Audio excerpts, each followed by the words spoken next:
ወዳጆቼ እስቲ አንዴ ቆም ብላችሁ አስተውሉ። እጃችሁን ተመልከቱ። ባዶ ናቸው። ለዓመታት እናንተ ለማያውቁ ሰዎች ሙቀት በሌለው የሞባይል ብርሃን ተደብቃችሁ ጊዜያችሁን አጥፍታችኋል።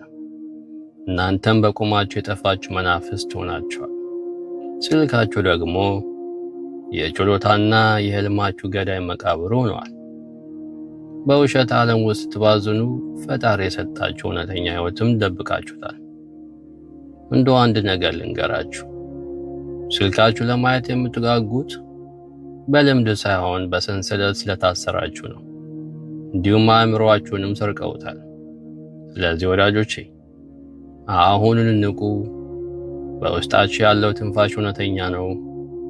ከጋጋታውና ከጩኸት ዓለምም ውጡ እላለሁ። ዛሬውኑ ከእንቅልፋችሁ ንቁ። ጊዜያችሁን ለውሸት ዝና አትስጡ። እናንተ ታላቅ የተፈጠራችሁት ድንቅ ሥራ የፈጣሪ ውጤት ናችሁ። አልበለዚያ የራሳችሁን ሕይወት ካልገነባችሁ ለዘላለም የሌላ ሰው ህልም መገንቢያ ጡብ ትሆናላችሁ። አረፈደም። አሁንን ንቁ፣ ተነሱ፣ የውስጣችሁ ብርሃን አብሩ እላለሁ። ስለሰማችሁን አመሰግናለሁ። ባላችሁበት ሁሉ ሰላማችሁ ይብዛ።